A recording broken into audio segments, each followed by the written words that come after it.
to go ahead and do another roll call. Again, Joe Sullivan, board chair. Rob Valdivia, vice chair. Megan Hartley, board member. Jeremiah Leopard, board staff. Tanya Moffett, BOAC chair. Haley Lyons, board member. Logan Steele, board member. Heather Vogelsong, AG. Angie Hunt, board legal counsel. Martin Piccioni, executive director. Board staff. Andy Barlow, board staff. Adam Appel, vice chair of the OSCPA. Sherry McPherson, CEO, OSCPA. And Amanda. Amanda Phils, OAIA, Okay. board lead via Zoom. Thank you. I was signing stuff. Appreciate it. Okay, all right, so we'll go ahead and jump to item number 12, motions on cases heard in executive session. On case 23-036,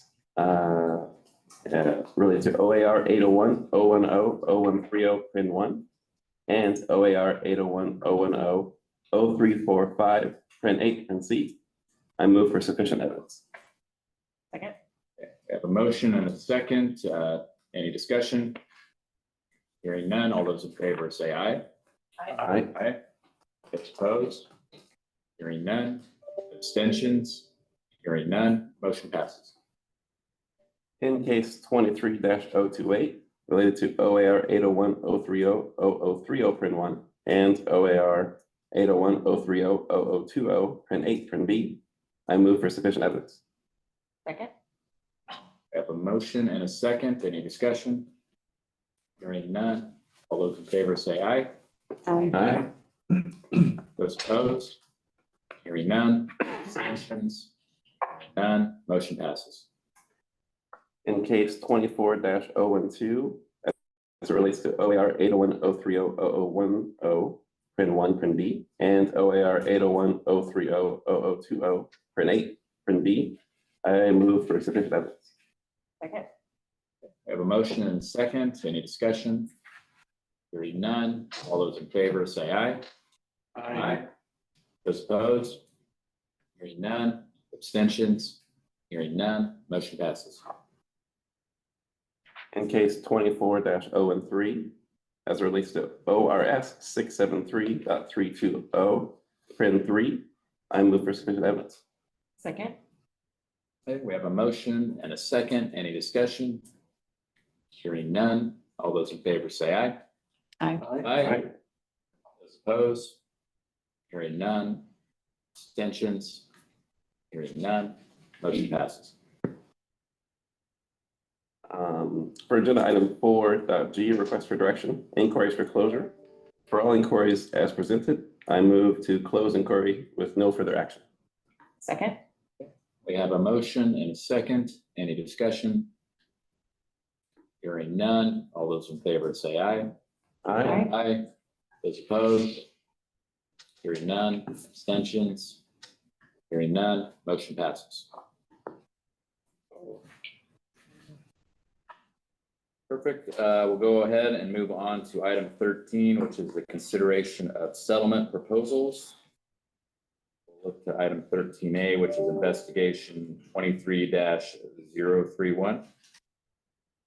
We have a motion there. We settled on 1,000 civil penalties, 1,000 costs, stayed 250 of the penalties, and the 1,000 in costs for net payable of 750.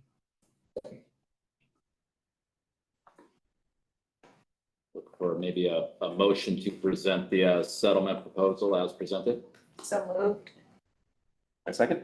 Perfect. We have a motion and a second. Any discussion? Hearing none. All those in favor say aye. Aye. Those opposed? Hearing none. Abstentions? Hearing none. Motion passes. All right, item 14, report of the chair. Just a few quick things. Haley, congratulations. You've been reappointed for another term. So thank you for re-upping. So that went through yesterday by the Oregon Senate. So also just kind of update on just building a pool of new board applicants. So we have, correct me if I'm wrong, I think we have one PA, which there aren't many left. So that's great to have another PA in the pool and 3 CPA applicants in the pool currently. So kind of building that up, which is great to see. So we can actually have a full board and have people in the pipeline. Let's see, beyond that, Martin and I are presenting November 8th at the town hall Q&A on our legislative initiatives. So I'll just stand there and listen to Martin and try to help him out. But Not what I was looking for. just kidding. I will be co-presenting with Martin. By introducing Martin. I'll introduce Martin. Feel Step free to aside.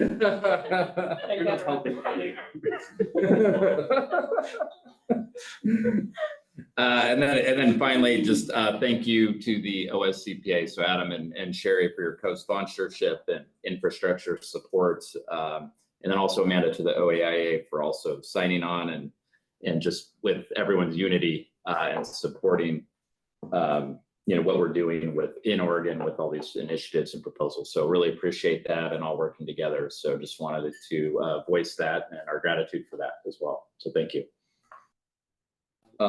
Anything else? Joe, if I may, there's an overlap between the item that you just covered and basically the same item that I have in my executive director's report. And rather than doing it separately, I'd just like to say it now to make it shorter. The only thing I have to add to the November 8th piece is two things. One is a logistical piece that for public meetings law reasons, you have those noticed as a public board meeting because that's what we need to do when we have a majority of the board. I was absolutely overwhelmed that within, I think, a day of sending this out, we had basically every board member responding as I can do this and I will be there. So it will actually technically function as a board meeting.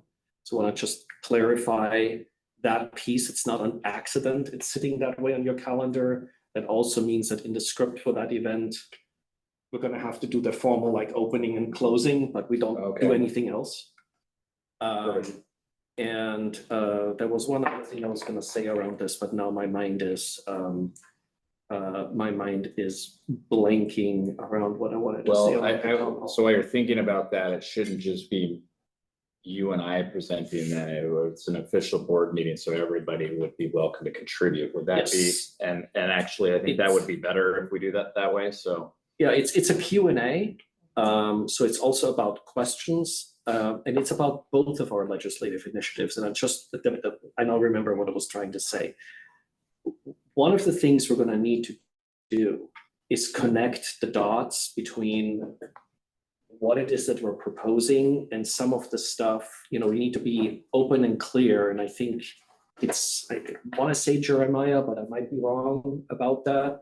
I've heard from like a couple of sources that are, tied into kind of the blogs and the folks, where folks talk to each other in CPA land, that not everything that we've just discussed is always getting happy comments out there, right? So there's also sometimes comments on Reddit from folks saying, what do you mean you're gonna spend $1 million on this? And you are actually, and it took me this long to get my license, and kind of like drawing this kind of connection between, are you forgetting about providing services to your licensees while you're, out there stuffing money into the accountancy pipeline? So I want to just be really clear that just from a strategy and a communication standpoint, it's really important for us to not just use this as a one-way opportunity, not just use it as a Q&A opportunity, but also to kind of be really clear that we haven't forgotten about that piece, that we are making these investments. In fact, we're about to talk about some of them in a few minutes, because it's important for us to be proactive, because if we're not, chances are much higher that one or more of those folks will end up showing up in the legislature and letting us know then that they have concerns about the board is doing. So I'd rather get that out of the way early. well, I think that would be great if people showed up and asked those questions. Yeah. Because they don't. I mean, I'm still learning. I've been doing some sort of border related activity for, I don't know how many years, well over 10, I think, but I'm still learning all this governmental stuff. and how frustrating it is to get stuff done, right? Like if, you know, in private industry, we say, hey, we need help, let's go hire somebody, and you just can't do that here, right? We can't just say, hey, we have a budget, but we need to make this investment, let's just go make the investment. So I think explaining that to people, if they have questions or if it comes up, would be a great opportunity to do that. And hey, we thought about that, here's why we can or cannot do that. So I think it'd be great. Okay, let's see, 15, report of the vice chair. Have nothing at this time. Okay, perfect. 16, Jason is not here. So report of the treasurer, do we have anything on Jason's behalf? Yeah, I mean, I talked with him actually more about the general issues here at this board meeting rather than the fiscal stuff, because there are no real concerns that we have on the fiscal side. I'm happy to take questions. I think it will be good for us to get a little bit in more detail on the fiscal side. When we hit the December board meeting, I'd prefer to do that in Jason's presence. I will simply say at a super high level, still on course of underspending by a certain amount, you know, depending on, you know, what exactly you're projecting out, about roughly $200,000 under the appropriated budget. That does include, and this is a little bit of an overlap because all this stuff interconnects with other parts of the report you're about to get on, hey, you know, here's the stuff that we might be willing to do actually on, you know, Andrew is going to talk a little bit about some of our IT investments that we're planning on doing kind of in the very near future, right? The connect here is that these IT investments are already sitting inside the budget and inside those projections. So whatever you're about to hear there is already accounted for in the projections. The assumption is that we will be doing them and we will be spending roughly about, you know, up to $95,000 on certain IT investments, right? Here on our existing system to address some of our, you know, process and inefficiency and lack of integration issues where we're really struggling that are barriers for us to service improvement, right?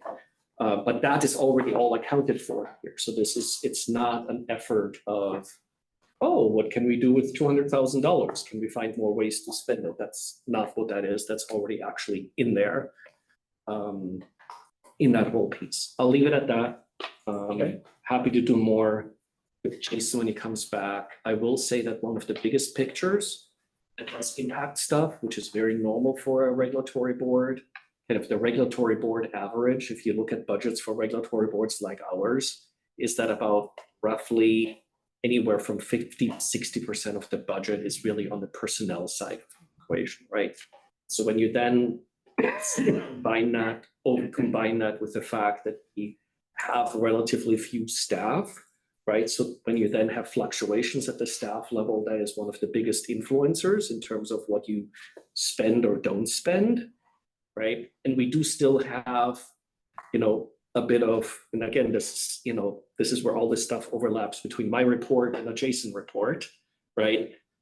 There's still churn and change going on. So if you am now putting on, and I hope I can do this in a sense of efficiency, simply overlap with my executive director Yes. report, right? Staffing wise, personnel update is that we're finally in a place where we are at the tail end of 2 recruitments to bring us up to full staffing. And there's actually been a very recent, very positive change, even though the background is a bit sad, is that we were able to switch from a limited duration recruitment to a permanent recruitment for our compliance assistant positions. We are in the final stages for that, and we've actually been allowed now to hire on a permanent basis because we now know that the person who was in that position prior is not returning to that position, right? And that was unclear for a really long period of time, and we had a very long vacancy in that, which quite frankly, Jeremiah has been nothing short of heroic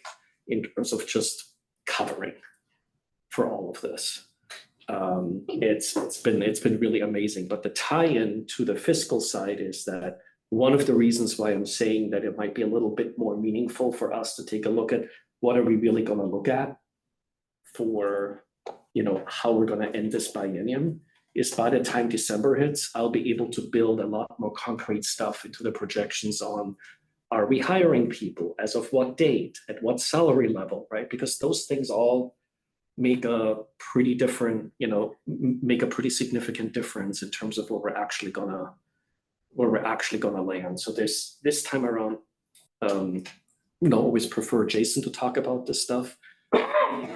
There's such a direct overlap between the stuff that I'm working on, kind of how we look on the fiscal side. So I'll leave it at that for now. Perfect. And since actually my report is right after this, I think I have only one more thing to add, and then I can turn it over to you, Andrew, for the operational updates. The only other thing that I want to say, because we already covered the town hall, I covered the personnel updates. You already know what's going on legislatively.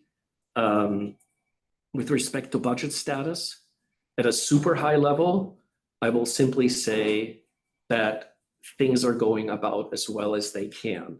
The reason why I'm a bit hesitant here, I want to be transparent about why I can't be very transparent, right?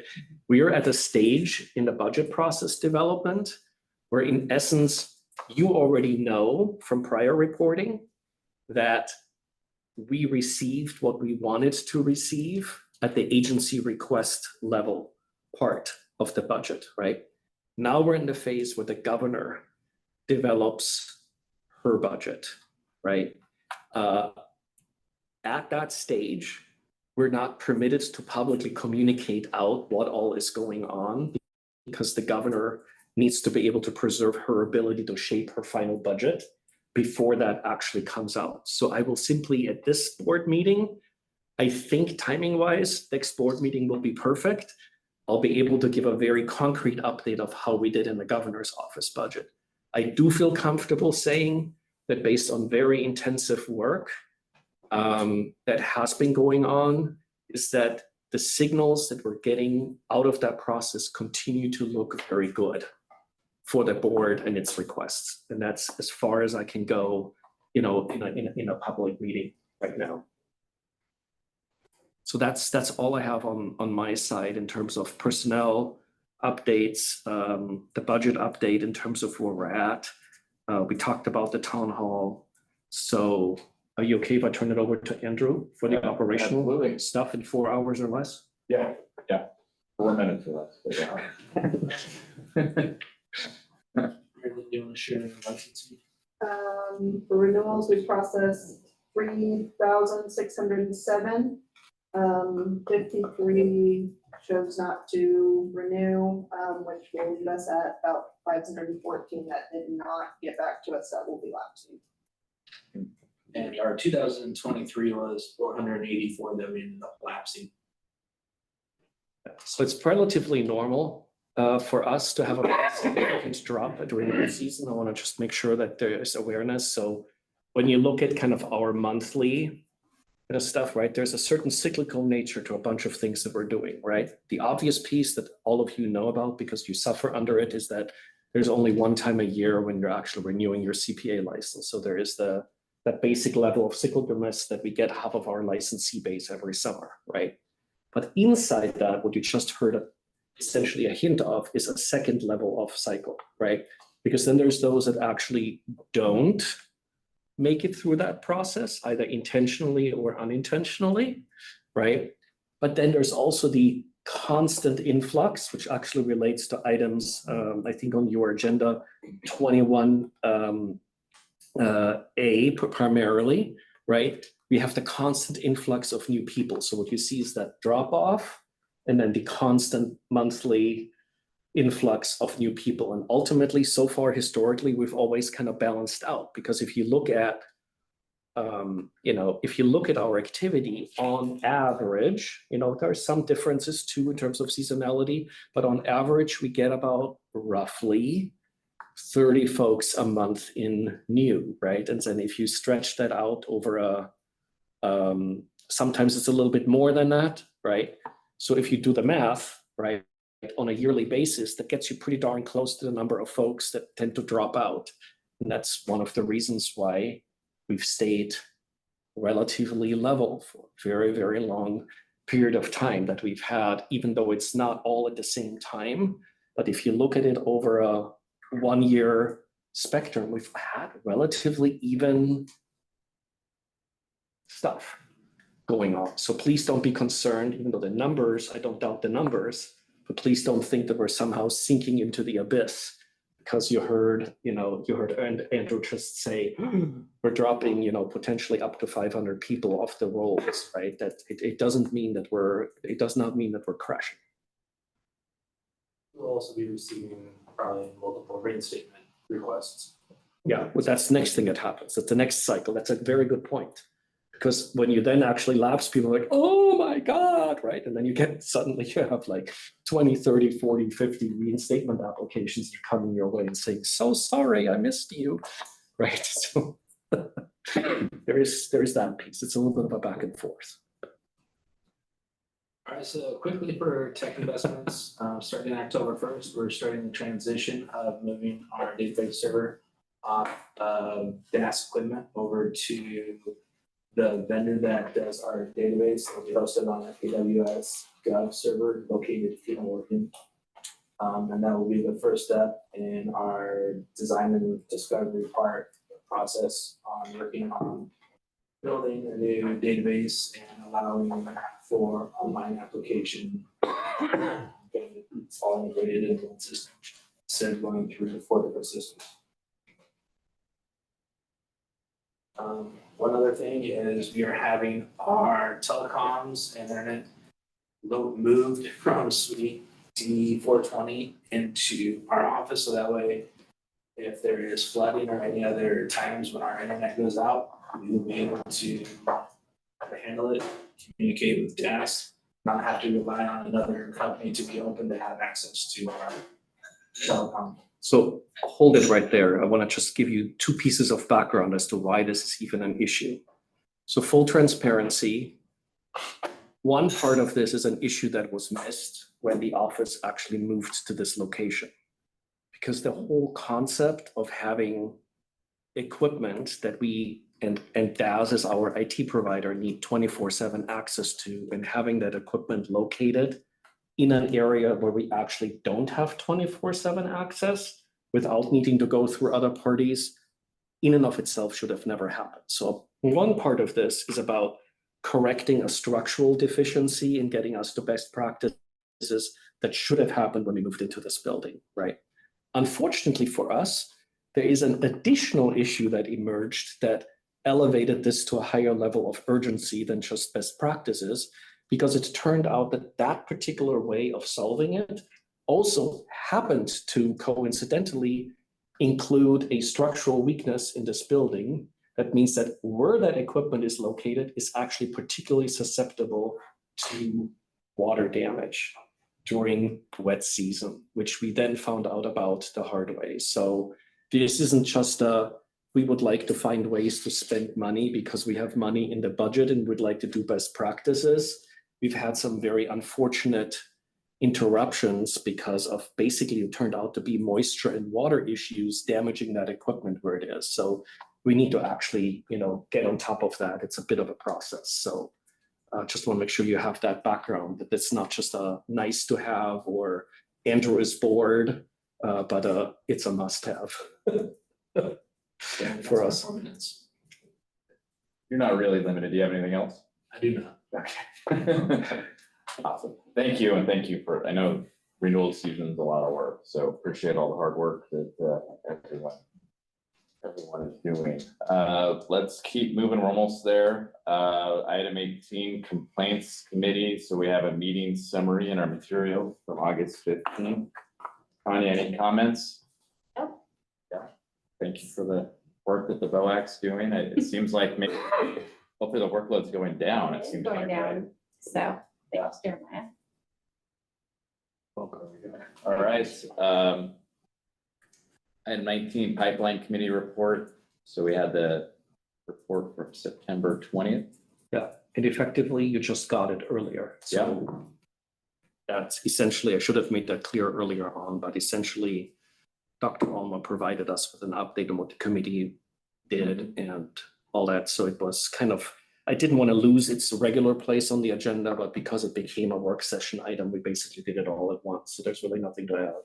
Okay, perfect. Let's keep moving. Item 20, the peer review oversight committee. So Haley, we had a report from the August 29th meeting. Any Yeah, comments? We met, I mean, the team continues to, really diligently attend the RAB meetings and the ACPA peer review meetings and report out on those. Nothing major, I think, for this level, unless you can think of something, Martin.